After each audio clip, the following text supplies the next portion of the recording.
KBS 열린 토론.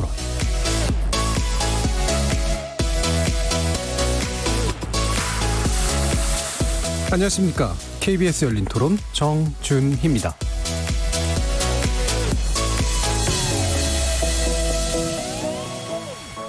이번 주 금요일 KBS 열린 토론은 특정 이슈를 놓고 다각적으로 접근해보는 지적 호기심에 목마른 사람들을 위한 전방위 토크, 줄여서 지목전 토크로 여러분들을 만납니다.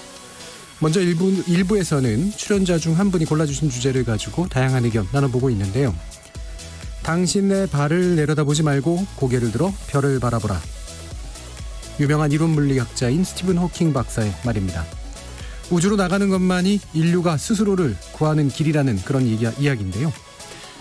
우주를 향한 인류의 동경은 유인 우주선 그리고 달 착륙까지 이어졌다가 냉전 종식 이후 실제보다는 상상 쪽으로 좀 기우는 듯 했는데 최근 민간 우주 사업의 성장과 함께 새로운 동력을 얻고 있습니다. 얼마 전 우주 비행사 2명을 태운 첫 민간 우주선 발사가 성공한 게 대표적인데요. 이번 주 출연자의 픽에서 민간 우주여행 시대의 개막 살펴봅니다. 그리고 제작진의 픽은 날이 부쩍 더워지면서 여름휴가 생각이 절실해지는 요즘에 대한 이야기인데요. 가긴 가야겠는데 코로나19 때문에 어떻게 가야 될까, 또는 가지 말아야 되는 건 아닐까라는 그런 고민들이 많은 상황인 것 같습니다. 그런 내용으로 코로나 시대의 여름휴가 이야기 나눠보겠습니다. KBS 열린 토론은 여러분들이 주인공입니다. 문자로 참여하실 분은 샵9730 누르시고 의견 남겨주십시오. 단문은 50원, 장문은 100원에 정보 이용료가 붙습니다. KBS 모바일 콩, 트위터 계정 KBS 오픈, 그리고 유튜브를 통해서도 무료로 참여하실 수 있습니다. 날카로운 의견과 뜨거운 참여 기다리겠습니다. KBS 열린 토론 지금부터 출발합니다. 살아있습니다. 토론이 살아있습니다. 살아있는 토론, KBS 열린 토론. 토론은 라디오가 진짜입니다. 진짜 토론, KBS 열린 토론.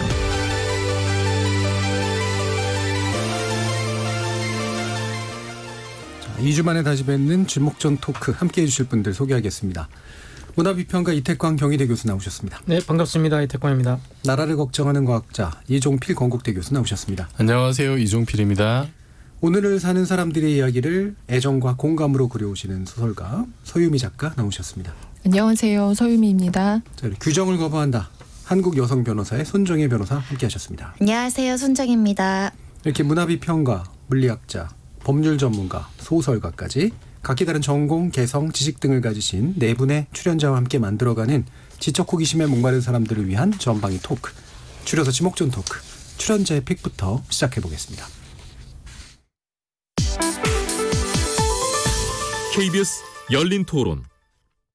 앨런 머스크가 대단한 사람 같아요. 재력과 기술력을 다 집적해서 본인이 생각하는 거를 실행까지 옮긴다는 거에 대해서 대단한 사람이라고 생각해요. 혁신가요? 왜냐하면 뭐 전기차부터 해서 뭐 화성 탐사부터 해서 인류 이주 계획부터 해서 그 사람은 일단 되든 안 되든 일반인들이 할 수 없는 걸 하고 있잖아요. 그 중에서 한두 개 아이템이 분명히 뭔가 바꿔놓지 않을까 싶고요. 유인 우주선 같은 경우도 민간 부분에서 먼저 스타트를 건 건데 쉬운 일은 아닐 텐데 그걸 하고 있으니까요. 나와 생각이 다르다고 하는 것을 인정한다고 하면은 그 사람의 독특함은 우리 인류의 새로운, 항상 그런 사람들이 새로운 걸 만들어냈으니까. 화성까지 가보고 싶은 생각은 없고 그 우주 밖에서 정거장에서 지구를 보는 거는 화면으로도 되게 멋져서 거기까지는 해보고 싶은 생각이 있어요. 가보고 싶기는 하죠. 달이나 화성에 정말 사람 같은 생물체가 살 수 있는지 여부가 제일 궁금하고. 아니, 새로운 경험인데 그거 한번 해보고 싶지 않나요? 그냥 무중력 상태 그런 거고 뭐. 하여튼 우주에서 지구도 한번 보고 싶고요. 돈만 있다면 해보고 싶습니다. 미지의 어떤 세계를 직접 확인하러 가는 거니까 만약에 간다면 뜻깊은 일이 되지 않을까요? 죽기 전에 정말 해보고 싶은 거 어떻게 안 하겠죠?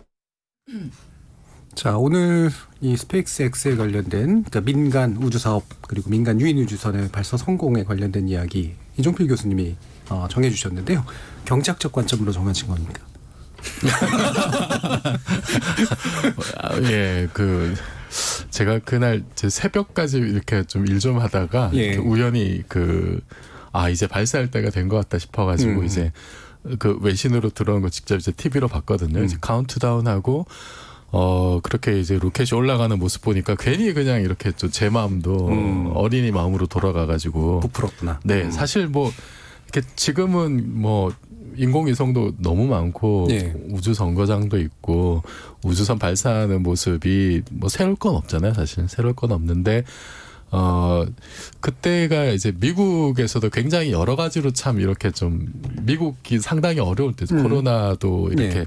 희생자도 많이 나오고 뭐 지금 또 뭐 여러 가지 갈등도 있습니다만 그 어려운 상황에서 이렇게 그 로켓이 우주로 올라간다. 최초로 이제 민간에서 만든 우주선에 이제 우주인이 탑승을 해서 우주로 간다라고 하는 그 소식에 그 현지에 있는 미국 기자나 이제 방송 관계자들도 아니면 그 주변에 있는 엔지니어들 굉장히 이제 또 기뻐하는 모습을 보니까 일단 부럽기도 하면서 이거는 뭐 미국 사람들 일단 좀 축하할 일이지만 인류 전체가 또 한번 좀 기뻐해야 될 일이 아닐까라는 생각이 들어서 부러움 반 또 기쁨 반 우리는 또 어떻게 해야 될까 이제 그런 생각들을 가지고 이 주제 한번 얘기해 보자고 정했습니다. 네. 보니까 트럼프 대통령도 먼 거리에서 봤더라고요. 네네네. 사진 찍은 것도 일부러 이제 퍼뜨리고. 트럼프도 좋아했을 것 같아요. 네. 그러니까 뭐 자기네 땅에서 그 US 소일에서 이제 그런 표현을 많이 쓰는데 우리 땅에서 이거 지금 했다라고 하는 건 미국 같은 큰 나라도 아직 저런 거에 대한 어떤 그 기쁨과 자부심을 좀 이렇게 드러내고 싶어 하는구나. 예. 우리만 그런 줄 알았는데 여전히 미국도 저런 거 보면 우리도 우리 땅에서 우리 발사체로 뭔가를 이렇게 우주로 보내면은 그 감격이 굉장히 크겠다는 생각이 들었습니다. 그러니까 사람 태워서 우주로 보내는 게 역시나 미국 많이 해본 미국도 특히 뭐 아무리 민간이라고 하더라도 굉장히 좀 큰 의미가 있는 것 같은데 다른 분들도 가슴이 부푸셨는지 잘 모르겠어요. 이태강 교수님 어떠세요? 사실 이게 이제 민간 유인 우주선이라는 게 중요한 거고요. 제가 볼 때는 이전에는 이제 일반적 우주 산업이라는 것은 국가가 주도하는 그래서 이제 항상 우리가 우주 이러면 그냥 국가, 나사 뭐 이런 거 생각이 났는데 이제는 그게 아니라 민간에서 이걸 할 수 있다는 게 저는 굉장히 의미가 있는 것 같고 잘 민간에서 이제 하게 되면 여러 법규라든가 이제 그런 문제가 저는 발생할 거라고 봐요. 차후에 뭐 그런 어떤 문제들은 뭐 법하시는 분 고민하면 되는 것 같고 저는 일단 최근에 제가 뭐 다큐멘터리 하나 봤는데 신에 대한 다큐멘터리에서 모건 프리맨이 나와서 이제 하는 뭐 옛날에 나온 건데 이제 다시 제가 봤는데. 그걸 보면서 굉장히 흥미로웠던 게 이제 그때는 발견하지 못했는데 이번에 또 이 발사체 때문에 그런지 모르겠지만 모든 문명이 다 보면 4,000년, 5,000년 전의 이야기잖아요. 근데 그때 최초의 종교가 나오는데 대부분 별을 모방하고 있더라고요. 다른 은하계로 가는 그런 게 전부 다 종교의 시발점이라고 이제 되어 있더라고요. 그래서 굉장히 그게 흥미로웠고 특히 마야나 우리가 일반적으로 알고 있는 그 이집트의 피라미드 같은 경우도 사실은 이제 그 오리온 자리를 그 모델로 해서 이렇게 피라미드를 만들었다는 설이 있잖아요. 그죠? 그래서 그런 걸 보면은 그러니까 상당히 그러니까 인류 자체가 그냥 우주로 나가는 게 원래 본성 아닌가 싶어요. 그러니까 그런 것 같고 그리고 과거에 이제 그려놓은 여러 가지 고대의 어떤 그런 신화적인 것들 보고 대부분 하늘에서 뭔가 오고 그죠? 또 우리가 또 그 하늘로 돌아가고 이런 것들에 처음에는 상상력이었지만 이제는 인간이 이제 기술이 발달해 가지고 우리가 이걸 실현할 수 있는 단계에 왔다라는 거죠. 인류가 지금까지 경험해보지 못한 지금까지 인류는 이 지구 위에서 땅 위에서 살아온 존재였는데 그 보통 정치학도 대부분 이 땅 위의 인간들 중심으로 전개되잖아요. 근데 이게 이제 우주로 나가게 되면 인간이 전혀 이제 다른 차원을 갖게 되는 거 아닐까 하는 생각이 들어요. 그러니까 코로나 때문에 우리가 또 땅에서 괴로움을 받고 있지만 또 우주로 나아가는 또 인류 이런 어떤 약간 모순되기도 하지만 동시에 또 상당히 흥미로운 그런 계기가 아닌가 생각이 들더라고요. 보면서. 서유미 작가님은 어떠셨어요? 저는 사실 좀 힘들 때 그 우주에서 바라보는 지구 이거 잘 찾아봐요. 반대로. 이렇게 작은 지구 여기에 나 아무것도 아니다 이런 생각 많이 하는 편이거든요. 근데 저는 이번에 유인이 재밌어요. 그러니까 사람을 태우고 간 우주선이 좀 재밌었는데 제가 그 화성 탐사 로봇에 좀 관심이 있어서 그 사진을 가끔 봐요. 그 큐리오시티가 지금 이제 가서 그 매년 자기 생일에 그 생일 축하 노래를 부른다고 하더라고요. 그 사진이 있어서 그걸 가끔 제가 보는데 이 아무도 없는 행성에서 이 로봇이 이제 자기 그 뭐 입력된 프로그램이겠지만 생일 축하 노래를 부른다라는 게 인상적이었다. 이번에 이제 또 5번째 로버가 갈 거라고 하는데 인류가 진짜 화성에 이제 발을 내디뎌 갖고 사람이 그 화성 탐사 로봇을 만나면 어떨까 이런 생각을 저는 좀 했었던 것 같아요. 근데 굉장히 그러니까 제가 생각하는 건 좀 약간 따뜻한 무인에서 유인으로는 따뜻한 느낌이었다니까 네. 왠지 원리 같은 느낌을 그런가요? 예, 그렇게 봤네요. 예. 왠지 막 이미지도 그러신 것 같은데 어떠셨어요, 변호사님? 저는 이거를 쏘아 올리는데 얼마의 돈이 들었을까가 가장 궁금했고요. 네. 결국은 이 수조 원대의 비용을 어떻게 민간에서 감당하고 투자를 받고 했을까 이런 것들이 되게 궁금했는데 결국 이거를 한다는 것은 이 유인 우주선을 보내는 게 나중에 이제 상품화돼서 우주 여행을 뭐 소설에 나오든 영화에 나오는 것처럼 한다라고 이제 그 개발의 시초라고 생각을 하거든요. 이 두 분의 우주 비행사 베테랑들이라고 하시더라고. 나이를 찾아보니까 49살, 53살 이러고 길게는 4달까지 우주 정거장에 머무르신다는 거죠. 무사 기한을 제가 기도할 뿐이고요. 이미 그중에 한 분은 2011년도에 또 갔다 오신 경험이 있으시대요. 그런데 그 가족분들은 어떤 마음으로 지켜보고 있을까 그런 생각도 들고요. 아직 너무 신기하고 어떻게 몇 달을 우주에 있을 수 있지? 아직도 영화 같은 이야기라고 저는 생각이 들어가지고 이런 뉴스를 봐도 사실은 좀 체감은 잘 안 돼요. 체감은 안 되지만 우리 이종표 교수님 때문에 자세하게 뉴스를 들어볼 수 있는 기회가 있어서 되게 좋았는데 실제로 이런 경험을 하고 싶어하는 사람들이 많아서 우리나라 주변엔 그런 사람이 없지만 3억 얼마를 주고 이런 체험을 하는 프로그램이 있대요. 뭐 80km 상공에서 무중력 상태를 와 모르겠습니다. 무서울 것 같아요. 자유낙하 시켜가지고 하는 네. 그런 경험을 하는 게 있죠. 그게 이제 이번에 그 쏘아올린 우주선을 쏘아올린 업체가 스페이스X라고 앨런 머스크가 이제 2002년에 만든 회사인데 이게 원래 그때도 이제 목표를 했던 게 이제 민간이 로켓 사업을 하는 게 훨씬 낫겠다.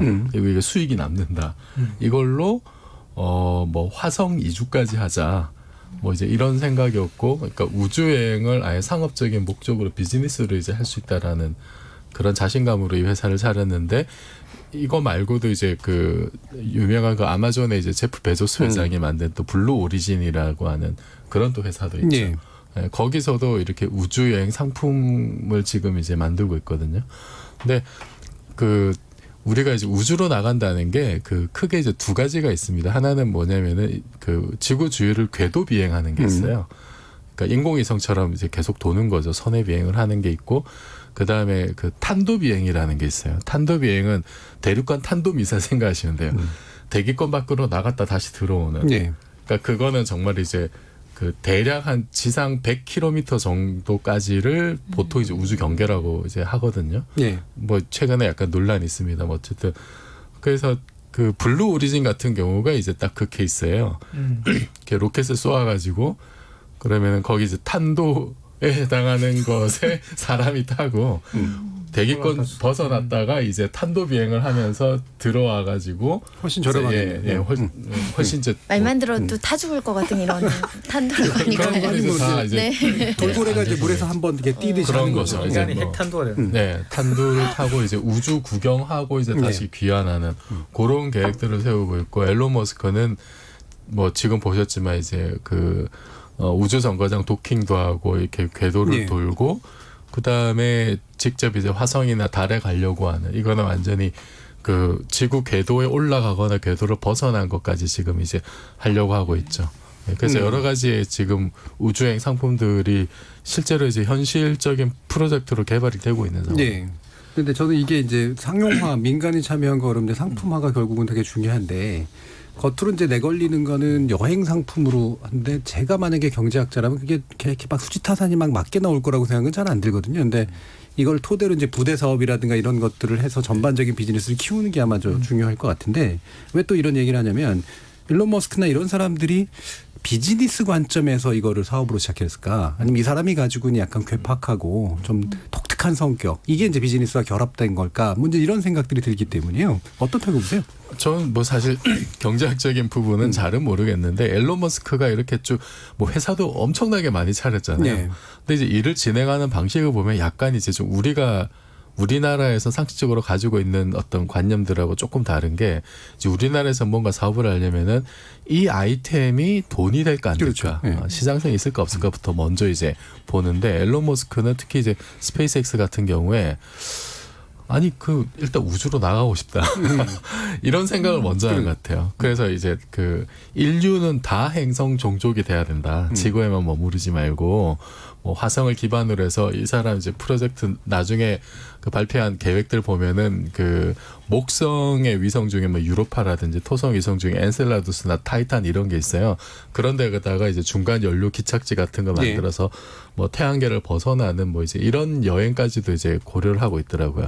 그러니까 뭐 일단 먼저 철학과 꿈이 일단 먼저 있는 것 같고 그 다음에 이거를 실현하기 위한 수단들을 찾는 것 같아요. 그래서 이제 찾아보면은 그거를 사실 앨런 머스크가 뭐 우주 전문가도 아니고 로켓 전문가 전혀 아니거든요.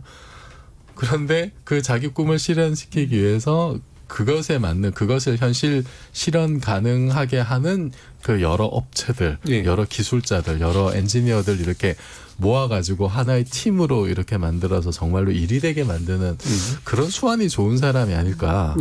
특별히. 그래서 저는 이런 자세는 남들이 보기엔 좀 약간 무모해 보일 수도 있지만 누군가는 또 이런 시도를 한번 하는 것도 저는 좀 괜찮다고 봅니다. 그리고 이게 좀 미국이라서 또 가능한 측면들이 있는 것 같아요. 미국은 이런 식의 좀 황당한 투자로 보이는 것들도 하다가 그걸로 뭔가 비즈니스를 만들어내는 데서 상당히 그리고 일단은 이제 맨파워나 일단 인프라가 있으니까 그러면은 내가 지금 이 문제를 하기 위해서 예를 들어서 이제 로켓 회수 기술 같은 거 이런 거는 뭐 나사나 이런 데서도 뭐 이제 이전에 비슷한 기술들이 있었는데 그거를 그러면 가장 최저 비용으로 가장 이제 정확하게 할 수 있는 사람들, 업체들 이런 거를 모으기가 다른 나라보다도 훨씬 쉬웠을 것 같아요. 일단 인재들과 업체들이 널려 있으니까. 그래서 이번에도 보면 이게 최대한 효율적으로 하려고 노력했다라고 보이는 게 소알림 우주선도 이제 다른 우주선을 용도 변경해가지고 이제 만들었고, 그다음에 그 로켓을 재활용하는 기술을 적용을 했고. 그다음에 또 기타 이제 들어가는 것들을 보면은 뭐 전기차도 태우고 우주복을 또 새로 3D 프린터로 만들고 이러면서 뭔가 여기저기서 가능한 것들을 이제 자원들을 엮는 그런 모습들을 이제 많이 보여주더라고요. 그러니까 이제 뭐 우리나라에서는 사업하다가 이게 비용을 어떻게 뭐 해서 비용이 너무 늘어나는 거 아닐까. 그러면 이게 사업성이 있나 없나 이제 이런 걸 따진 것 같은데 앨런 머스크는 제가 봤을 때는 목표를 정해놓고 그거를 되기 위해서 할 수 있는 수단들을 막 찾는 것 같아요. 그렇다고 전혀 비즈니스 감각이 없는 것도 아니고 원래 스페이스X를 만들 때도 그 이전까지의 우주로 올라가는 비용의 10분의 1 이하로 낮추겠다. 그다음에 1인당 탑승 비용은 뭐 10만 달러에서 20만 달러 정도로 하겠다. 그러니까 일단 목표가 서면은 그거를 실현 가능하게 바꾸기 위한 굉장히 구체적인 비즈니스 모델까지도 사실은 다 생각을 하고 그 계획 자체가 상당히 허황돼 보이는데 그거를 어떻게든 그 업계에 있는 사람들을 다 끌어모아서 거기에 비슷하게 얼추 이제 맞추어가는 그런 능력이 상당히 이제 탁월한 것 같습니다. 그래서 최근에 이제 미국의 새로운 기업들을 만드는 CEO들의 특징이 이렇게 뭔가 비저너리하죠. 그러니까 뭔가 이렇게 꿈을 꾸고 되게 괴팍하고 특이하고 이런 것들이 이제 뭔가를 성공을 끌어내는데 이번에 우주복 얘기할까 했습니다만 우주복 얘기 많이들 하잖아요. 되게 멋있어졌다. 이제 이러면서 이태근 교수님 어벤져스 분위기로 바뀌었죠. 그래서 최종 아마 디자인 어벤져스처럼 되지 않을까요? 몸을 쫙 붙여가지고 뭐 나노 진짜 수이트가 나올 수도 있고. 그래서 사실 저는 그렇게 봐요. 이게 이제 비저너리하지만 사실 이건 투자를 받는 거잖아요. 투자를 받기 위해서는 뭔가 이제 이유가 있어야 되는 거죠. 그 이유를 만드는 거는 아무나 할 수 있는 건 아니라는 생각이 들고. 앨런 머스크 같은 사람은 이제 사실 그 레벨에서 가장 지수가 높잖아요. 그러니까 만렙 정도 되는데 이 만렙 되는 사람이 그러면 쪼잔하게 가가지고 뭐 딴 걸 할 수 없는 거 아니겠어요? 각오가 있지. 그러니까 쉽게 말하면 이제 거기서 비전을 주는 거기서 만렙으로서 할 수 있는 일을 하고 싶은 거예요. 내가 볼 때는 앨런 머스크는. 그래서 항상 보면은 남들이 하지 못하는 특이한 생각들을 많이 하는 것 같고. 그게 뭐 예를 들어 막스 같은 경우도 칼 막스 같은 경우도 그런 일을 했죠. 근데 부르주아들의 자본가들의 꿈은 사실 존경받는 거거든요. 돈을 많이 버는 건 아니에요. 돈은 수전노들이 버는 거고 자본가들은 망하더라도 모험을 내서 야, 저 사람 정말 대단하다는 소리를 듣고 싶은 게 이 부르주아들의 어떤 그거라고 이야기한단 말이에요. 본성이라고. 그래서 앨런 머스크는 그게 너무나 잘 맞는 사람이죠. 어떻게 보면. 그리고 이게 제가 볼 때 수익이 안 나는 구조는 아니라고 생각해요. 금방 우주복 같은 경우도 이게 만 성공하게 되면 그게 부수 산업이 너무나 많이 나올 수 있는 거고 그리고 또 일단 원천 기술이 나올 거 아니에요. 여기 그러니까 과거 같으면 지금 우리가 누리고 있는 이 근대 기술이라는 거는 대부분 다 전쟁이나 그죠 이런 걸 통해서 부산물로 이루어졌거든요. 대부분 우리가 뭐 심지어 먹는 음식들 예. 같은 경우도 다 전쟁의 산물인데 통조림부터 해가 햄버거까지. 근데 사실 지금은 이제 전쟁을 할 수가 없는 거 아니에요. 너무나 과학이 발달해가지고 과학 기술이 발달해 전쟁을 해버리면 인류가 멸살되게 생겼으니까. 그러면 결국 첨단 기술이라는 게 어디서 올 것인가 미지의 세계로 가는 것밖에 없다는 거예요. 제가 볼 때는 그걸 너무나 잘 이해하고 있는 사람인 거죠. 이 사람이. 그래서 앨런 머스크가 재밌는 게 이 사람 자기가 공산주의자라고 이야기해요. 네. 실리콘밸리 럭셔리 커뮤니즘 이야기하고 그러니까 자본주의는 끝났으니까 이제 공산주의를 해야 돼 이런 소리를 하는 사람이란 말이에요. 정말 희한한 사람이죠. 어떻게 네. 보면. 근데 그런 어떻게 보면 정말 이상한 소리를 많이 하는 이유가 이 사람은 어쨌든 지금 여기에 머물러서는 안 되고 앞으로 나아가야 된다고 생각하는 사람이라는 거죠. 그것만이 이제 자기에게 뭔가 의미가 있는 것이죠. 그리고 그게 제가 생각할 때는 궁극적으로 지금 우리가 가지고 여러 문제들을 해결할 것이라고 이 사람이 믿고 있는 거 아닌가 생각이 들어요. 지금 코로나19 바이러스 전쟁에서 인류가 바이러스 전쟁을 어떻게 해나갈 것인가에 대해서 이분이 해답을 주는 건 아닐까 그런 약간 깜찍한 상상을 한번 해봤는데 이분의 목표라니까 이분 목표가 예. 30년 그러니까 앞으로 10년 뒤에 화성 식민지를 8만 명을 거주할 수 있는 걸 만들고자 오늘 유인 우주선을 떼었다라고 본다면 불가능한 시나리오가 아니겠다. 우리 지구에서 예. 각종의 바이러스 참고로 지금도 이제 또 2차 대폭발 이야기가 나오고 있는데 만약에 이런 식의 유인 우주선 여행이 가능해진다면 어느 날은 자본이 있는 사람은 바이러스가 완전히 해방될 수 있는 우주로 한 4개월 있다 오겠다. 궤도를 돌면서요. 예. 그러면은 바이러스와 굳이 전쟁하지 않고 바이러스를 그냥 떠나 있을 수 있는 기술이 있겠다. 그런 생각이 갑자기 들었습니다. 예, 이런 상상에 대해서 어떻게 생각하세요? 스토리가 좀 달 것 이렇게 쓰면 소설 못 쓸 것 같은데요. 근데 진짜 사실 그 소설이 되죠. 네, 지금 유인 우주선의 원래- 두 분의 분은 정확하게 하나는 바이러스는 없을 거 아니에요. 패신저라는 영화가 있어요. 사실 이와 유사한 영화가 아, 있죠. 그래요? 예, 그래서 예. 떠나는 그 지구를 버리고 떠나서 네. 이제 거기서 만나서 뭐 하는 그런 이야기가 있죠. 그러니까. 왜 그 레이 브래드버리 화성 연대기도 사실은 그래서 그 화성에 가서 이제 이주해서 사는 건데 가서 근데 또 똑같이 살아요. 그래도 가서 예. 어디인가의 어떤 그 지역과 어떤 그게 문제가 아니라 인간이 가서 이제 결국 똑같이 도시를 만들고 이제 뭐 관계를 맺고 뭐 법령도 세우고 그래서 이제 결국 거기서도 뭐 권태롭고 뭐 이런 것들이 생기는. 예. 그래서 사실은 미지를 꿈꿀 때 아름답지 않나는 생각도 들어요. 그 미국이 지금 이렇게 저렇게 잘 나가게 된 게 이제 보면은 그 어쨌든 콜럼부스가 항해를 해가지고 예. 물론 이제 그 전부터 사실 아메리카 대륙에 사람은 살고 있었습니다만 어쨌든 그 신대륙 발견이라고 하는 유럽 기준으로 신대륙 예. 발견이라고 하는 게 그 인류 역사에서 차지하는 비중이 꽤 크잖아요.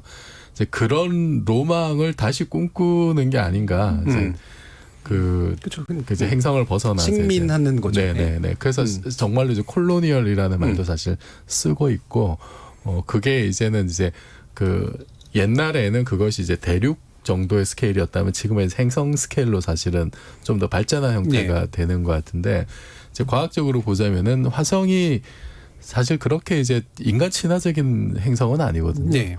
일단 대기가 지구의 이제 1% 정도도 안 되고, 그 다음에 자기장이 없어요. 자기장이 없으니까 이제 태양에서는 해로운 입자들이 그대로 이제 노출이 돼 있고, 크기도 뭐 2분의 1이고, 뭐 질량 한 10분의 1로 해서 그 표면 중력이 한 40%가 좀 안 되고요. 네. 뭐 기온도 이제 뭐 평균 기온이 영하 뭐 60도 정도?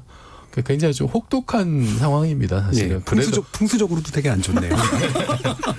태양보다 이제 우리보다 1.5배 정도 멀고. 예. 가서 또 온난화를 네. 시키는. 근데 이제 그나마 이제 암석형이기 때문에 발을 디디고 그렇죠, 있는 그렇죠. 이제 암석형의 목성은 다 기체 덩어리인데 기체니까. 거기에 비하면 이제 그나마 좋은 상황이죠. 그래서 이제 앨런 머스크도 사실은 이제 화성 이주 프로젝트 하면서 그 화성 기후를 바꾼 테라포밍이라고 하죠. 이제 네. 그런 얘기들 뭐 이전부터 사실은 얘기 많이 해왔었는데 그 중에 하나가 뭐 그 화성의 그 극지방에 있는 얼음층을 이렇게 인위적으로 녹이면 이산화탄소가 나오고 그게 온실가스 효과를 내 가지고 이제 그 온도를 좀 높일 거다. 그래서 이제 핵무기를 이용하자 이제 이런 얘기까지 이제 나오고 있거든요. 근데 그 최근에 뭐 이제 MIT의 과학자들이 이렇게 지금 기술로 만약에 화성에 가면은 한 70일 전에 다 질식사에 죽을 것 같다 이제 이런 그 뭐 전망을 내놓기도 했었는데 또 이제 영화 마션 같은 거 보면은 어쨌든 자급자족할 수 있는 어떤 뭐 그런 시나리오도 뭐 그럴듯하게 이제 나와 있고 그래서 좀 여전히 좀 도전적인 어떤 그런 요소들은 많이 나면서 당장 한다고 해서 뭔가 뭐 직접 정말로 사람이 오래 살 수 있는 그런 정도는 아닌데 하지만 태양계 다른 어떤 천체들에 비해서는 그래도 이제 환경이 그 우리 지구 인간 입장에서는 좋지는 않지만은 다른 천체들에 비해서는 그나마 좀 낫다. 그래서 한번 도전해 볼 만하다고 계속 시도를 하고 있습니다. 예, 저도 이제 우주 관련 영화들이나 문학 되게 좋아하는데 제일 좋아하는 게 이제 마션이거든요. 문학도 되게 좋고 영화도 되게 괜찮아서 특히 첫 대사가 아주 멋있잖아요. I am pretty much 누가 그거 하라 그랬어요? 욕으로 했어요. 첫 석줄이 첫 석줄이 이제 다 그 욕짓거리죠. 그렇죠. 욕짓거리로 돼 있는데 그게 너무 심리적으로 되게 참 묘사가 잘 돼 있어서 아니 그 마션 책 이제 그 한글 번역본도 보면은 그대로 옮겨놨어요. 그렇죠. 네.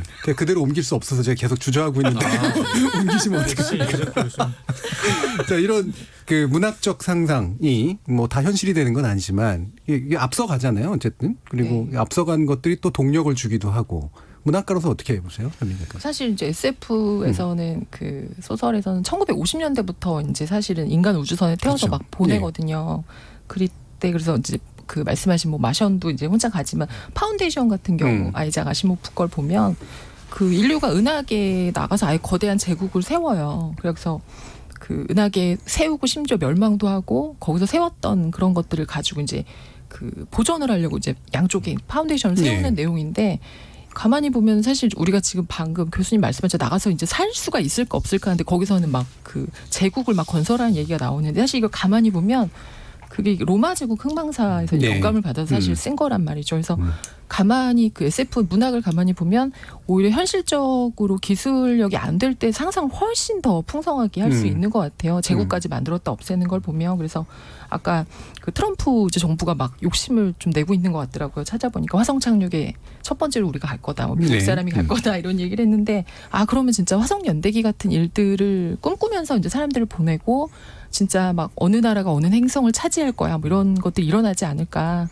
그리고 요번에 요런 이제 유인 우주선 같은 게 나가고 나면 또 SF 어떤 소설을 쓰는 분들은 굉장히 많은 자극과 또 되게 많은 상상을 할 수 있을 것 같아서 재밌는 작품이 또 많이 나올 것 같아요. 뭐 영화도 많이 나올 것 같고요. 요번에 그 스페이스X 우주선을 이제 쏘아 올린 그 장소 자체도 이제 원래 1969년에 달 착륙선을 보냈던 그 출발대라고 그러던데 이게 사실 지금 생각해보면 70년대도 안 된 때 보낸 거잖아요.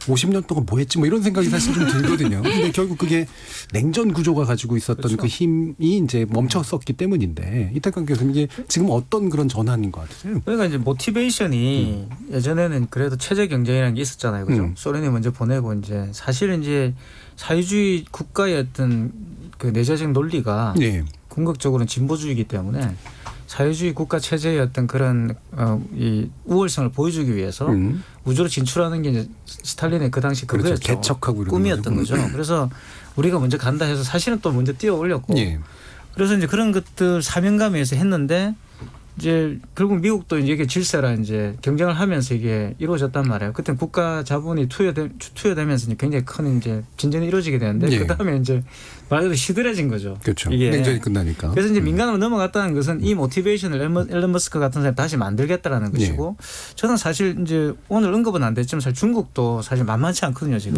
중국도 굉장히 많은 인도도 있고 지금 그래서 제가 그 스페이스 X에 들어가서 봤어요. 그 홈페이지를 보니까 스케줄이 있더라고요.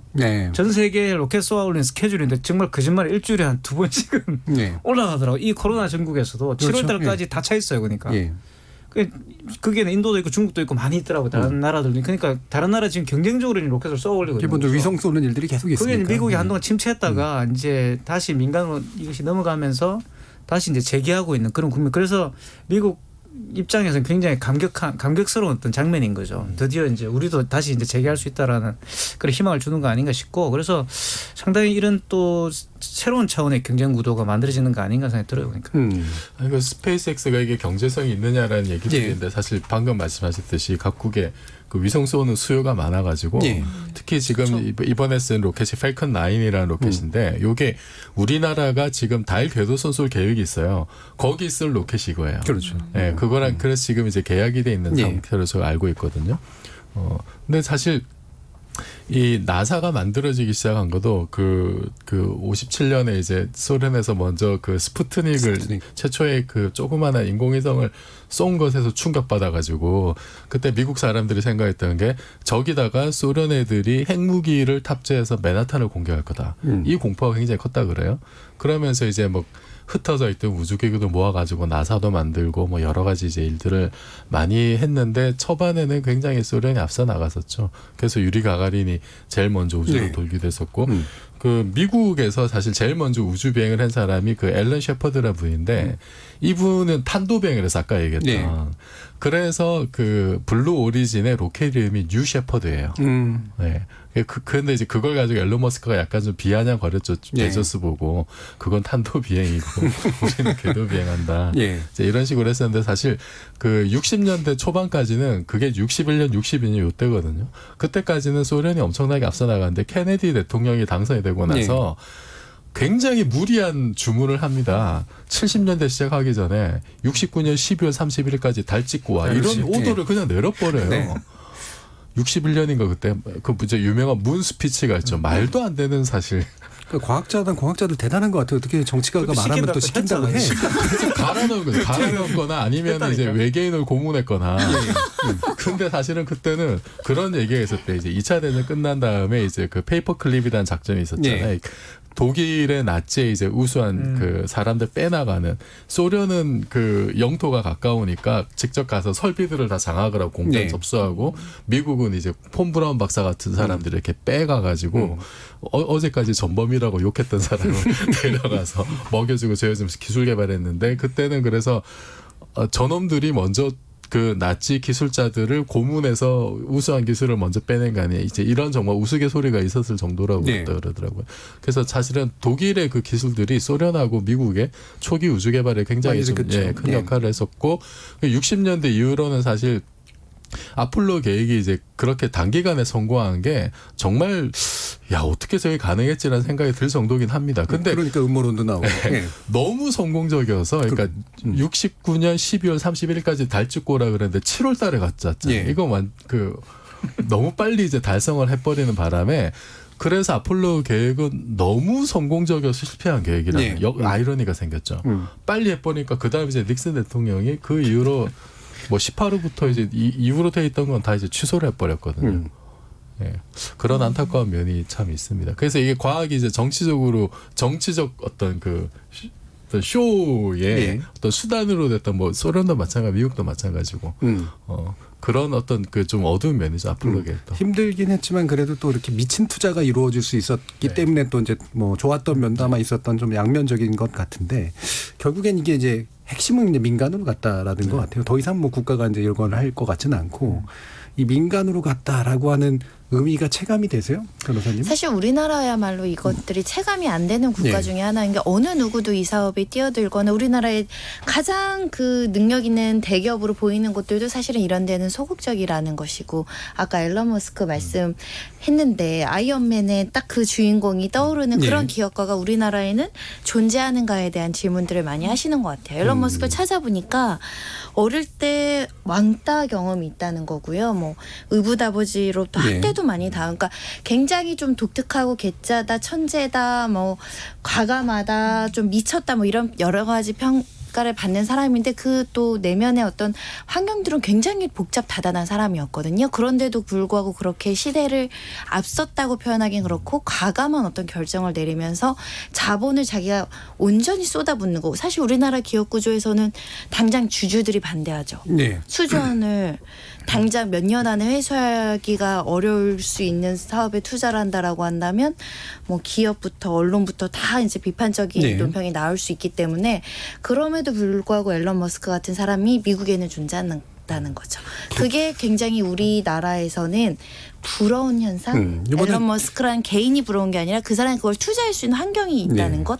이번에 그 준법감시위원회를 만들라 그러지 말고. 아니, 저도 이제 그 생각을 했는데 앨런 머스크는 일단 그 7년 돼지띠 동갑이고 저하고. 그랬나요? 71년생이에요? 그리고 이분이 보니까 이제 그 펜실베니아 대학하고 이제 스탠포드에서 물리학을 또 전공을 하셨다. 물리학 출신이라서 이런 자유로운 상상을 한 것이 아닌가 생각도 드는데. 네. 근데 아니 그러니까 이렇게 이제 남아공 출신인데 미국 가서 이렇게 이제 자수성가한 케이스잖아요. 근데 이게 정말 그 전형적인 기업가 정신인 같은데 우리나라는 대체로 이렇게 뭐 3대 4대 이렇게 지금 대물림하고 몇 조 원대 지금 장부 사기치고 뭐 감옥 안 가려고 여러 가지 하려고 하고 언론도 백업해주고 이런 상황이 너무 이제 좀 대비적이지 않은가. 우리가 지금 포스트 코로나 시대를 이야기하고 지금 4차 산업혁명 시대를 얘기하는데 근데 정말로 4차 산업혁명에 적합한 인재는 정말 앨런 머스크 같은 도전적인 사람이 많이 나와야 되는데 한국에서는 여전히 지금 이렇게 정근대적인 방식의 어떤 기업 구조나 운영이나 이런 것만 지금 다들 떠받들고 있으니까 참 한편으로는 좀 안타까운 생각이 좀 많이 듭니다. 제가 자본주의를 썩 좋아하진 않지만 기업가 정신이라는 말이 가지는 약간 매력은 분명히 있는 것 같거든요. 그리고 이런 기업가 정신이라고 하는 걸 보여주는 어떤 캐릭터들이 있는데 대표적으로 이제 앨런 머스크 같은 게 현대 그 기업가 정신을 보여주는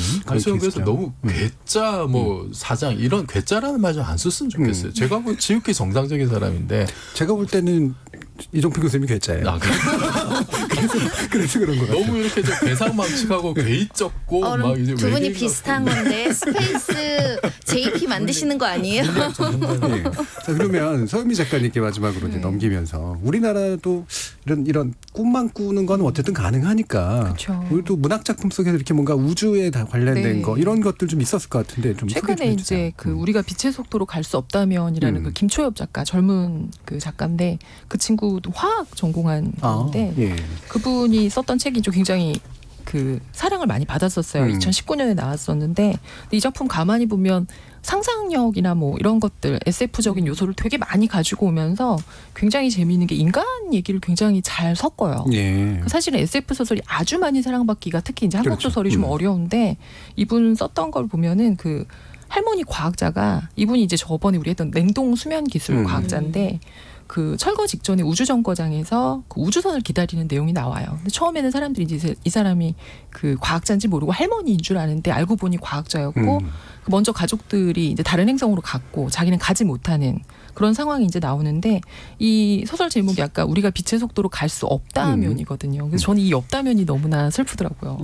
있다면이 아니라 인간은 없으니까. 그래서 이 소설이 그 보는 그 없다면, 그러니까 인간의 기술이 발달해도 사실 인간에게는 그 사라지지 않은 어떤 그리움, 그 다음에 누군가를 뭐 같이 있고 싶은 마음 이런 건 없어지지 않는다. 그리고 기술이라는 게 발달하면서 어떻게 보면 또 인간을 좀 소외시키는 면이 있지 않나.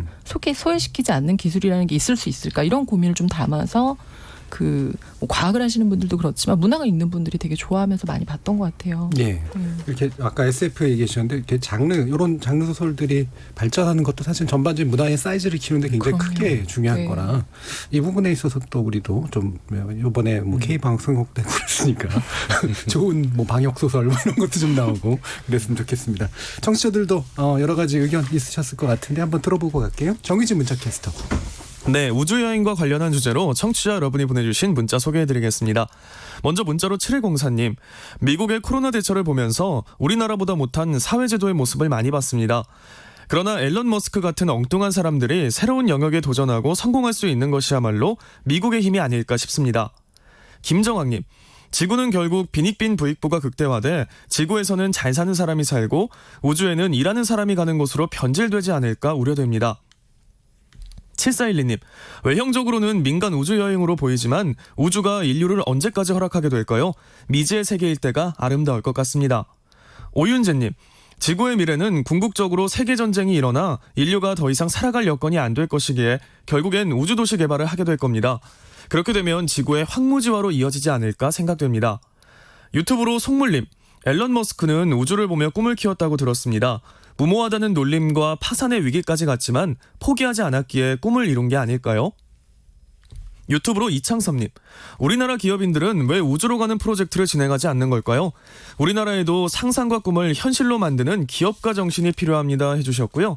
세상만지고님, 뭔가를 시도한다는 건 참 좋은 일인 것 같습니다. 시도하지 않으면 아무것도 이루어지지 않습니다. 도전해야 조금이라도 발전이 있을 수 있습니다 라고 보내주셨네요. 네, KBS 열린 토론 이 시간은 영상으로도 생중계되고 있습니다. 유튜브에 들어가셔서 KBS 1라디오 또는 KBS 열린 토론을 검색하시면 지금 바로 토론하는 모습 영상으로 보실 수 있습니다. 지금 방송을 듣고 계신 청취자 모두가 시민 논객입니다. 문자로 참여하실 분은 샵 9730번 누르시고 의견 남겨주세요. 단문은 50원, 장문은 100원의 정보 이용료가 붙습니다. KBS 모바일 콩, 트위터 계정 KBS 오픈을 통해서도 무료로 참여하실 수 있습니다. 계속해서 청취자 여러분들의 날카로운 시선과 의견 보내주세요. 지금까지 문자캐스터 정의진이었습니다.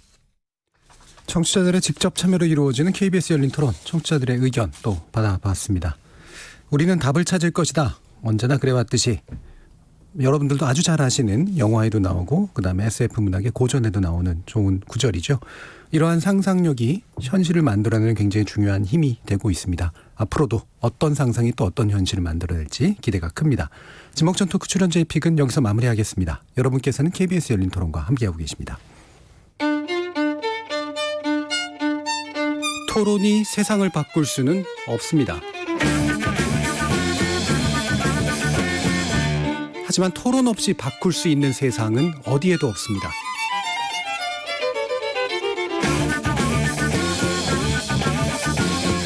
세상의 선한 변화를 갈망하는 당신. 정답이 아니라 질문의 힘을 믿는 당신.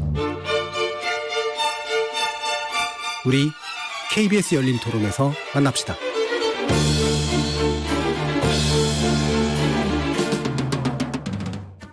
여름 휴가요? 지금 못 갈 것 같은데요. 일단 오늘도 처음으로 모처럼 나왔어요. 돌아다니가 너무 겁나가지고 사람 있는 데를 많이 기피하게 되니까 휴가도 못 갈 것 같아요. 방콕 해야 될 것 같은 느낌. 또 더 심해지면 어떡할까 진짜 걱정이 많아요. 저는 결혼을 해서 휴가랑 같이 갈 것 같은데요. 국내로 가요. 국내로. 남해랑 제주도. 신혼여행으로 하는 거라서 6박 7일 정도 갈 것 같아요. 아직 못 짰어요. 코로나 때문에 뭐 해외 가지도 못하고 바닷가 2박 3일? 여름 휴가는 안 갈 생각이에요. 가면 일단 물놀이를 주로 많이 갈 것 같은데 물놀이는 너무 입에도 물 많이 들어가고 사람끼리 섞이면 혹시 모르니까 어디서 또 터질 수 있는 일이니까 그게 좀 걱정도 되고. 계획 딱히 없고 그리고 어차피 밖에 마스크 쓰고 돌아다니고 이래야 돼서 오히려 밖에 나가면 더 답답하고 제대로 즐기지도 못할 것 같아요.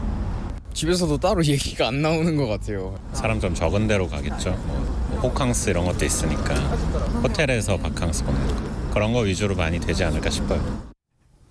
지적 호기심에 목마른 사람들을 위한 전방위 토크. 두 번째 주제는 코로나19 시대 여름 휴가입니다. 문화비평가 이태강 경희대 교수, 물리학자이신 이종필 건국대 상어교양대 교수, 소설가 서유미 작가, 그리고 손정혜 변호사 이렇게 네 분과 함께 지목전 토크 제작진의 픽 시작해 보겠습니다. 자, 여름 휴가 얘기인데요. 여름 휴가 가세요 보통? 저는 잘 안 가는 편이어서. 이태강 교수님은 반드시 가시지 않습니까? 저 휴가는 안 가죠. 아, 휴가가 아니라 2주를 하시죠? 일이 있어가지고 이제 여름에 나갔는데 올해는 나갈 수가 없네요. 그러니까 계획이 없으신. 계획은 없고. 저희는 항상 명절에 이제 빨간 날 많을 때 이제 몰아서 해외여행을 가는데 이번에 9월에 여행 예약해 놓은 거는 이제 거의 취소한다고 생각하는 중이고요. 3월에 이미 휴가를 썼죠. 의도치 않게 법원이 한 달 반을 쉬면서 한 달을 쉬면서 3월에 많이 쉬어서 한참 일하려고 지금 여름 계획하고 있습니다. 여름은 이제 일하는 그런 계절이 되겠네요. 서유미 작가님은 어떠세요? 저도 사실 뭐 따로 휴가 많이 안 가는데 이제 저는 주말엔 잘 안 움직이고 주중에 많이 가요. 하루 이틀 가는데 이번에는 정말 아까 말씀하신 호캉스를 해야 되지 않을까 생각하고 있어요. 좋은 호텔 잡아서. 그렇죠. 그냥 자는 거죠. 이정필 교수님은? 저도 사실 따로 휴가를 가진 않았는데 이제 뭐 가족들이 어디 가 있으면은 그냥 갔다가 뭐 하루 이틀 정도 이제 가서 그냥 이렇게 결제만 해주고. 아니 이런 천사 같은 면모가 있으셨네요. 카드 들고 나오시는 거예요? 네, 제가 휴가인지 뭐 뭔지 하여튼 근데 올해는 좀 어떨지 모르겠어요. 이렇게 그렇게 사람도 몰려다니고 이러는 게 지금 막 여의치가 않아가지고 집에 있으면은 저도 돈도 아끼고 되게. 제가 지난주에 저희는 주말마다 여행을 많이 다니는 집이고 애들이 어리기 때문에 캠핑장은 상대적으로 여유롭지 않을까 해서 4월, 5월부터 캠핑장을 다녔던 것 같거든요. 외려 캠핑이 더 많지 않았어요? 근데 아니 4월에도 캠핑장이 한산했어요. 사람들이 그때까지는 경각심을 가지고 5월달 초만 하더라도 왜냐면 화장실을 공유해야 되고 샤워실을 공유해야 되기 때문에 사람들이 여행을 안 나오다 이제 더워지고 못 참고 날씨 좋아지니까 지난주 제가 너무 놀랐어요. 진짜 인터넷 검색도 안 되는 캠핑장들, 알려지지 않는 캠핑장들 있잖아요. 캠퍼들만 아는 전부 사이트가 예약 만석인 거예요. 한 20군데, 30군데를 뒤졌는데 갈 수 있는 사이트가 없더라고요. 그래서 이 진짜 갈 데 없으니까 이렇게라도 사람들이 강원도도 만석이었다고 하고요. 그래서 이거 움직이는 사람 많아졌다. 일단 여행 가려는 수요가 굉장히 대폭 증가했다. 캠퍼족들 되게 많이 늘어서 지금 캠핑 갈 곳이 없다. 심지어는 요즘에는 노지 캠핑도 많이 가시더라고요. 심지어는 인터넷에 화장실 같은 걸 팔아요. 옛날에 요강 같은 거. 그것도 지금 매출이 오르고 있다는 거예요. 그래서 코로나 시대에 지금 여행 가는 법, 슬기로운 여행 생활을 이렇게들 푸시는구나 싶었죠. 실제로 올해는 여름휴가를 거의 안 가시는 거로 통계적으로 나오는데 차를 몰고 가겠다. 그래서 차 안에서 자겠다는 분들이 굉장히 많다고 나오더라고요. 이게 이제 차박 캠핑인데 저도 지금 인생 최초로 시도하려고 지금 차를 개조해 놓은 상태고요. 뭐 개조가 막 이렇게 뭐 돈 들여서 고치는 거 아니고요. 실제로 그 여러 업종을 분석을 했더니 외제차 그 차 매출은 좀 올랐다는 거예요. 차 자체로. 대중교통을 잘 안 타고 이제 차를 이용해서 어디를 가거나 즐기려고 하시는 분들이 많아졌다는 거죠. 자, 이렇게 뭔가 분위기가 바뀌고 있는 건 맞는 것 같은데 저는 개인적으로 코로나 이전 시대로 절대로 돌아갈 수 없다라고 하는 말을 뭐 총리도 하셨고 그다음에 많은 분들이 하고 있는데 정말 그럴까라고 생각한 몇 가지 요소 중에 하나가 여행과 관광이거든요. 이게 역행 가능한 트렌드일까라는 생각이 있고 그래서 이게 뭐 해외로까지 나가고 이러진 못하더라도 어디서든 막 삐집어 나와서 어떤 식으로든 관광이나 여행 같은 욕구를 충족시키려고 할 것 같다라는 생각을 하는데 어떻게들 생각하세요? 그러니까 우리가 생각해 보시면 4, 5년 전에 그렇게 해외여행이나 이런 걸 많이 다니진 않았어요. 그렇죠. 저가 항공이 나오면서 이제 그런 항공 산업이나 이런 구조 변동이 생기면서 우리가 가게 됐던 거고 왜냐하면 이제 제주도 가는 것보다 쌌으니까 많은 부분에 조금만 더 이제 돈을 얹으면 해외에 나간다라는 어떤 그런 것들이 있었고 한국에서 해외여행이라는 것은 말 그대로 그 남들 누리지 못하는 어떤 그런 럭셔리함을 누리는 거였잖아요. 그러니까 호텔을 가더라도 해외에 가는 것. 그래서 이제 동남아 관광도 많았다는 생각이 드는데 하지만 이제 그 전에도 또 그러면 해외여행이 많이 이렇게 성하기 전에 어땠는가?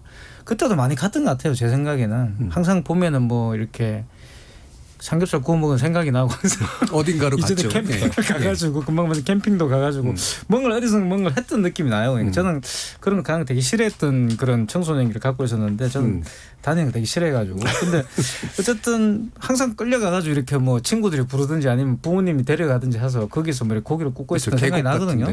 그래서 특히 우리나라 민족은 제가 이게 뭐 국뽕이 있어서 그런 건 아닌데 항상 보시면은 다른 나라들도 물론 투어라는 게 있지만 대부분 보면은 그게 18세기나 이럴 때 이제 본격적으로 이루어지거든요. 대중 투어들은. 근데 우리는 한번 조선시대 이렇게 보시면은 그 금강산에 해돋이 한번 보겠다고 맨날 며칠을 가잖아요. 그죠? 그 기행문이 있죠. 유명한 기행문. 안에서 요강을 챙겨가지고 갈 정도로.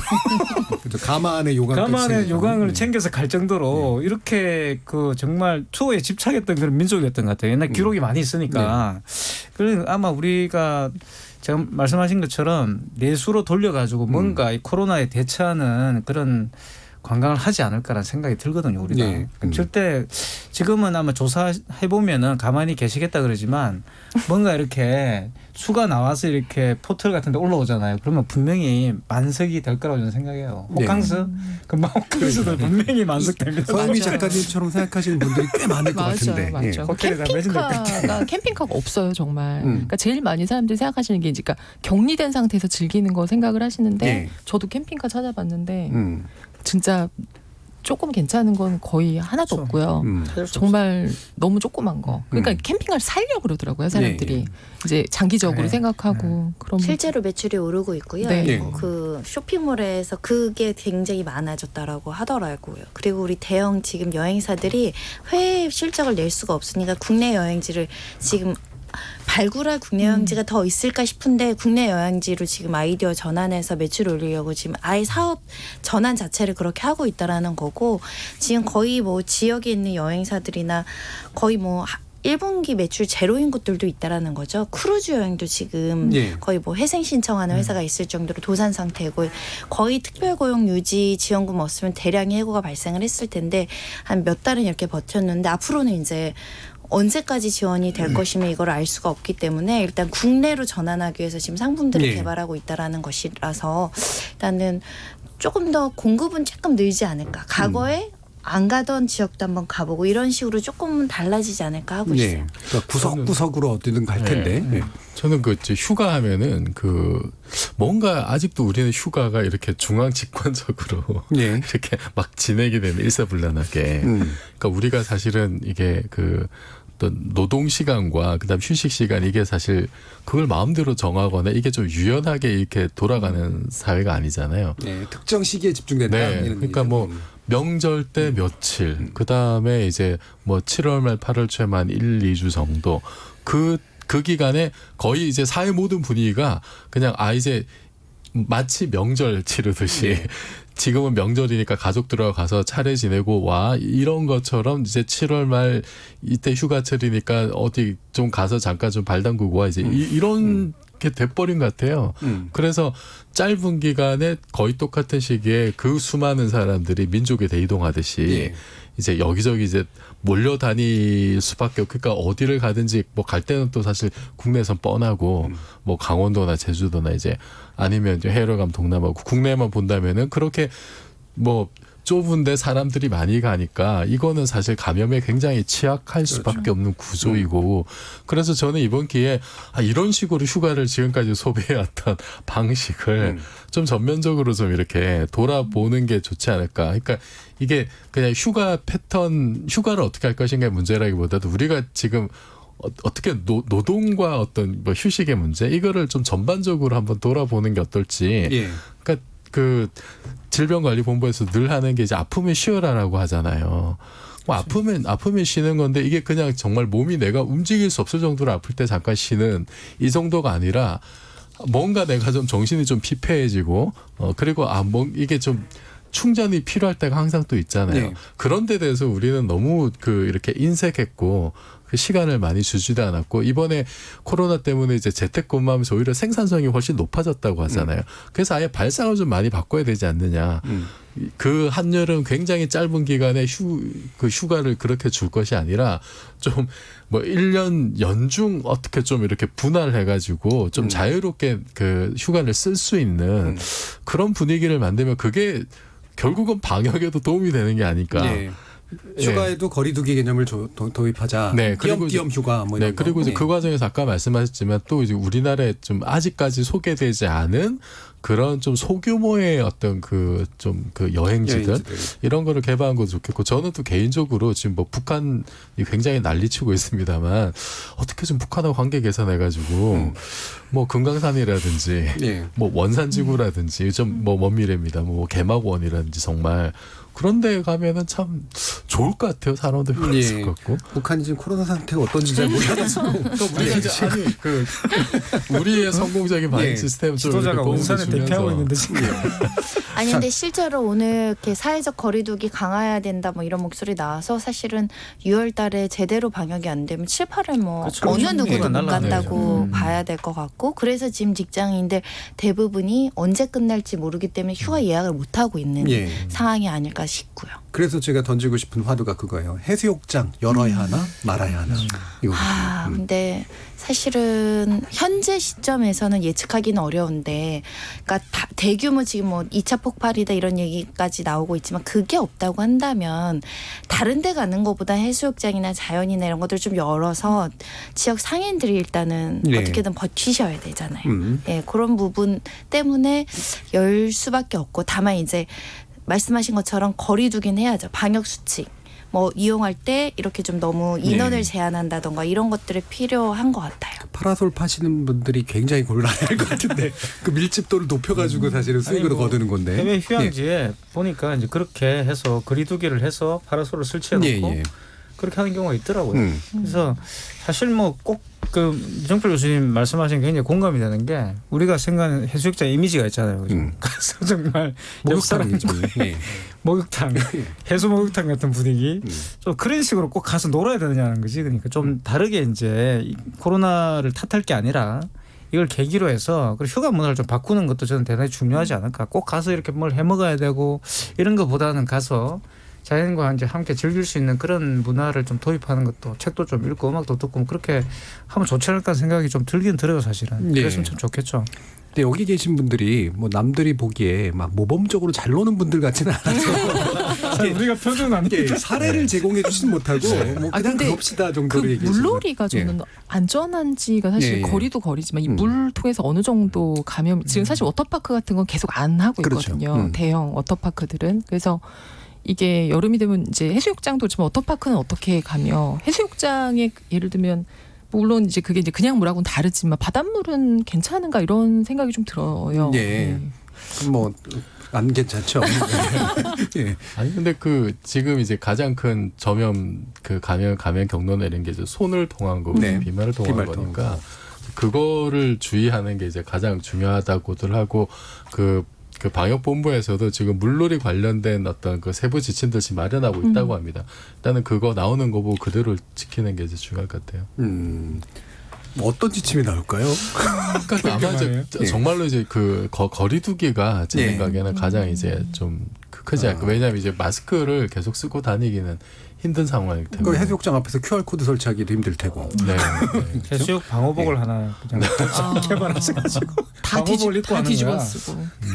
근데 저는 사실은 6월 바짝도 우리 지금 생활 속 거리두기로 완화가 됐는데 좀 강화된 거리두기 해서 여름 휴가라도 조금 호황기를 맞을 수 있도록 조금 셧다운까지는 아니더라도 해야 된다. 왜냐면 지금 애들 학교 가는데 마스크 쓰는 거 너무 힘들거든요. 네. 그래서 언제까지 마스크를 써야 될 것이냐. 우리가 7, 8월까지 지금 마스크를 쓰고 그러니까 해외여행이 아니라 휴가를 갈 고민을 지금 네. 해야 되는 이 시점이 굉장히 서글픈 거죠.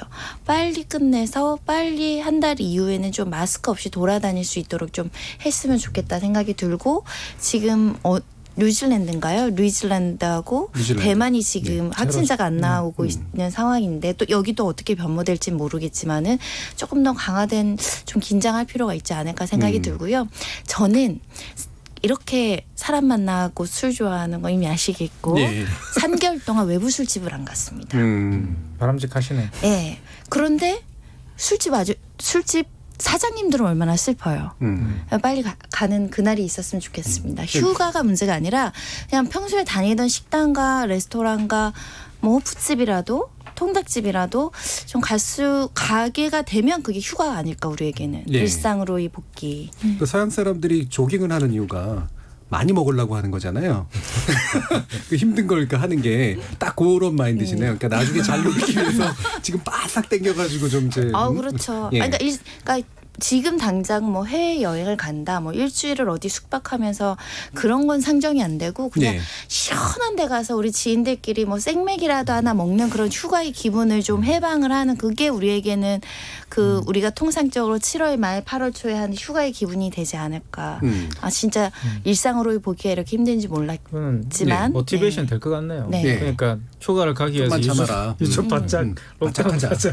나중에 2주 동안 나오지 말아라 그러면 되잖아. 여름까지 찰 거냐. 근데 사실 또 좀 걱정이 되는 게 지금 이제 방역 당국에서는 가을 2차 대유행을 그렇죠. 굉장히 네. 걱정하고 있는데 그 만약에 이제 휴가철에 대규모 인원이 이렇게 뭐 외국도 못 나가고 지금은 어쨌든 국내에서 이렇게 돌아다녀야 될 텐데 이렇게 그 방역 수칙을 잘 지키지 않고 전국에서 온 피서객들이 이렇게 막 이렇게 뒤섞이고 그러면은 바로 이제 8월 지나고 9월 되면 이제 찬바람 불기 시작하고 이러면은 그 참 걷잡을 수 없는 정말 대폭발의 시기가 올지도 모른다. 아마 네. 지금 이걸 가장 걱정할 것 같아요. 그래서 저는 좀 그 옛날에 지금까지 우리가 이렇게 그 겪어왔던 그 휴가의 개념을 완전히 좀 바꿔야 되지 않겠느냐 이번 기회에. 네. 그래서 그 휴가 기분 낸다면 정말 사람이 많이 모이는데 사람이 많은 거 보면은 거기서 오는 또 어떤 뭔가 기쁨과 만족감 이런 게 좀 있잖아요. 아 내가 뭔가 이렇게 인싸가 된 것 같고 막 이제 그런 노는 것 같고. 네, 정말 놀러 온 것 같고 해운대 갔는데 백사장에 아무도 없는 곳보다 100만 인파가 있어야 예. 아, 내가 올해도 여기 찍었다 막 이제 이런 기분이 들 것 같잖아요. 예. 그래서 그런 거를 좀 이렇게 개선하는 뭔가 좀 새로운 어떤 우리가 어떻게든 좀 반강제적이지만 그런 문화를 어떻게 좀 만들고 좀 그래야 될 것 같습니다. 휴가 할당제 뭐 아니면 휴가지 할당제 뭐 이런 아니 거 저는 그런 것도 필요할 것 같아요. 기업에서도 어차피 지금 재택근무 같은 것도 지금 확대를 하고 있는데 그 짧은 기간에 집중해서 다 같이 5천만이 휴가 갈 이유는 없잖아요, 사실. 자, 서유미 작가님은 네. 호캉스 마음을 또 딴 거로 바꾸시진 않으셨어요? 방금? 아, 저 집에 있을게요. 방콕으로 다른 분들이 가실 것 같아요. 근데 그래서 저 이제 아이가 있으니까 예. 사실은 이제 아이들 방학이 있다 보니까 여름에 이제 많이 움직이고 아이들 그렇죠. 물놀이 시키려고 가는데 그 휴대용 수영장도 굉장히 저희는 그래서 그걸 샀거든요, 사실. 그래서 우겨서 이제 얻다가 이제 쳐넣고 이제 거기서 놀으라고 하는데 그렇게 집에서 그러니까 부모님들도 많이 고민하시는 것 같더라고요. 어떻게든 아이 물놀이는 시켜야 되지만 워터파크는 갈 수 없고 또 불안하니까 그래서 이게 정말 그때 좀 이종필 교수님 의견 굉장히 공감해요.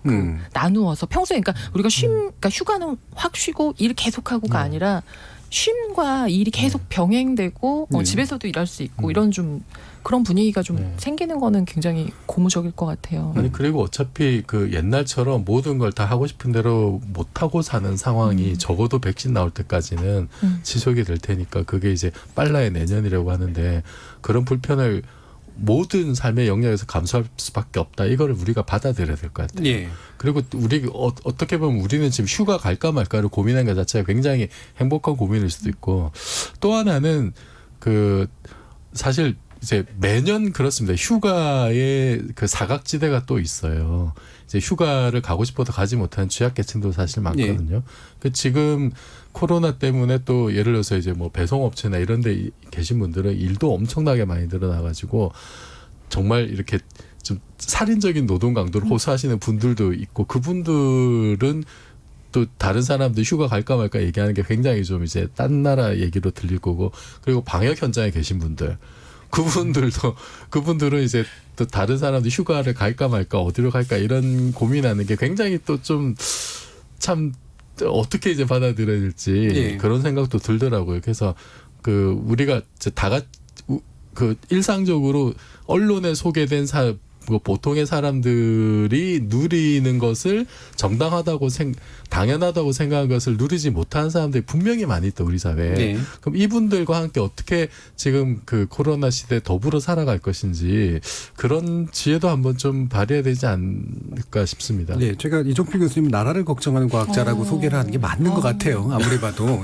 지금 모든 부분을 지금 다 이제 걱정하고 계신데. 저 이번에 그 주거 형태에 대한 트렌드도 좀 변화되고 있는 거 아닌가 그런 생각이 들었어요. 왜냐면은 애 키우는 엄마들이 요즘 같으면 마당 있는 단독주택 살고 싶다, 전원주택 살고 싶다는 얘기를 굉장히 많이 하죠. 사실 격리돼야 되고 밀집된 곳에 가지 말라고 하는데 아파트 자체가 밀집구역이잖아요. 사실은 놀이터도 엄마들이 처음에는 걱정돼서 못 나가다 보니까 그냥 내 프라이빗한 마당 조금이라도 마당이 있다면 거기에 수영장 할 수 있고요. 거기에서 캠핑할 수도 있고요. 그런 저도 되게 생각 많이 들어서 전원주택 막 알아보기도 했었는데 그래서 주거 형태는 우리나라 대표적으로 좋은 아파트가 가장 좋은 주거 형태라고 알려져 있지만 지금은 또 그런 인식도 많이 변화됐더라고요. 예, 뉴질랜드가 사실 일찍 종식이 가능했던 게 일찍 셧다운했고 거기는 워낙 흩어져 살기 때문에 이게 이제 확실히 거리 두기가 자동적으로 됐었던. 양이 사람보다 많죠. 예.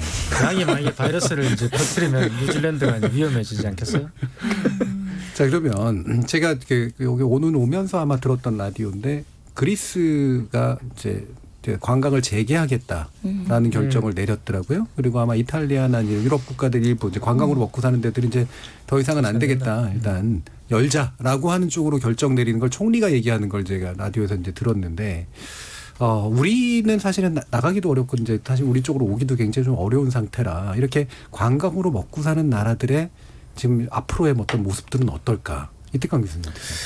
상당히 지금 이제 걱정스러운데 지금 이제 나오고 있는 게 그래서 제가 볼 때 생활 방역 이야기를 한 거고 일단 그러면 이제 그리스가 록다운을 계속 해가지고 그러면 견딜 수 있느냐? 지금 또 그럴 수 있는 의료 체계도 지금 안 갖춰져 있어요. 그렇죠. 예. 그러니까 이대로 가다가는 이렇게 해도 저렇게 해도 할 수가 없으니까 아까 이종필 교수님이 우리는 그래도 여름휴가 걱정하는 게 행복한 걸 수도 있다고 이야기하셨는데 그게 뭐 있는 제 친구들 보니까 확실히 그런 게 있더라고요. 그러니까 그 뭐 지금 그런 식의 고민을 할 때가 아니라 그렇죠. 네.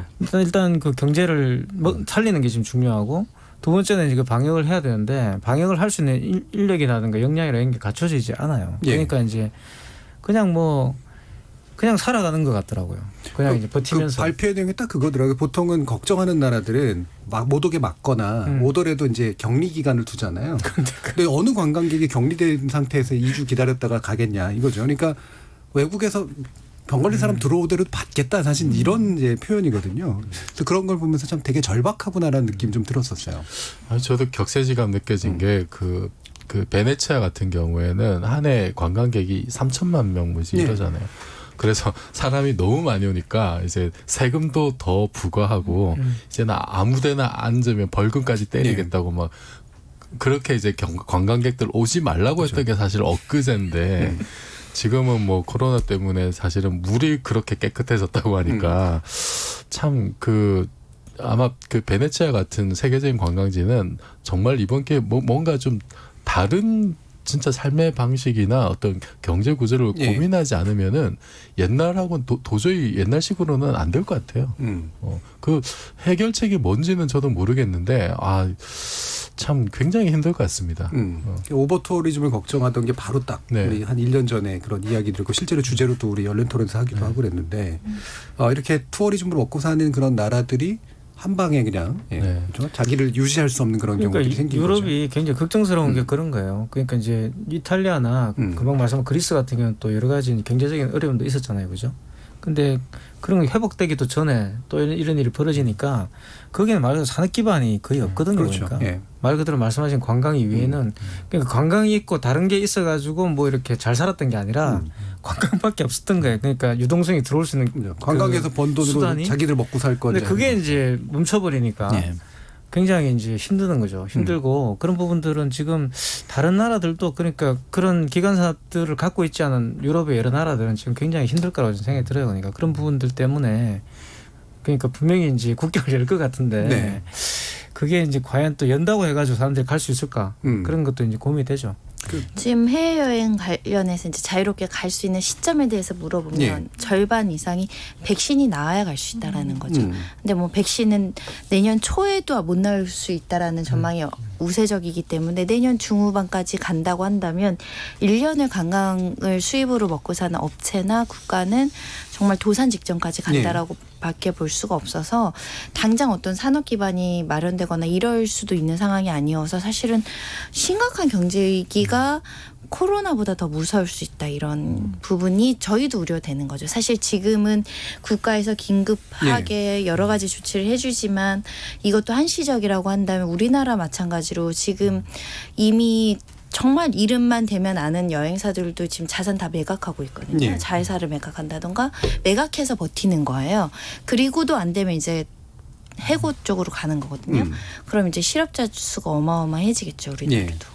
이렇게 이제 우리가 지금 당장은 잘 못 느끼지만 이 경제적 충격 같은 것은 그런 나라들 같은 경우 너무나 심각하게 아마 올 테고 그게 또 우리한테까지도 분명히 찾아올 거라서 결코 단순하지는 않은 그런 이야기인 것 같습니다. 1457님께서 그래도 휴가 얘기 나오니까 패널분 웃음소리가 크게 들리네요라는 문자 주셨는데요. 제가 끝을 웃다가 약간 좀 썰렁하게 끝내가지고 살짝 죄송한 마음이 들긴 합니다. 자, KBS 열린 토론 격주 금요일로 뵙는 지적 호기심에 목마른 사람들을 위한 전방위 토크 줄여서 지목전 토크로 청취자 여러분들 만나고 있는데요. 오늘은 네 분의 전문가와 함께 민간 우주여행 시대 개막 그리고 코로나 시대의 여름휴가 두 가지 주제 가지고 다양한 의견 나눠봤습니다. 이태강 경희대 교수님 그리고 이종필 건국대 상호교양대 교수님 그리고 서유미 작가님 손정희 변호사님 네 분 모두 수고하셨습니다. 감사합니다. 감사합니다. 저는 다음 주 저녁 7시 20분에 다시 찾아뵙겠습니다. 지금까지 KBS 열린 토론 정준이었습니다.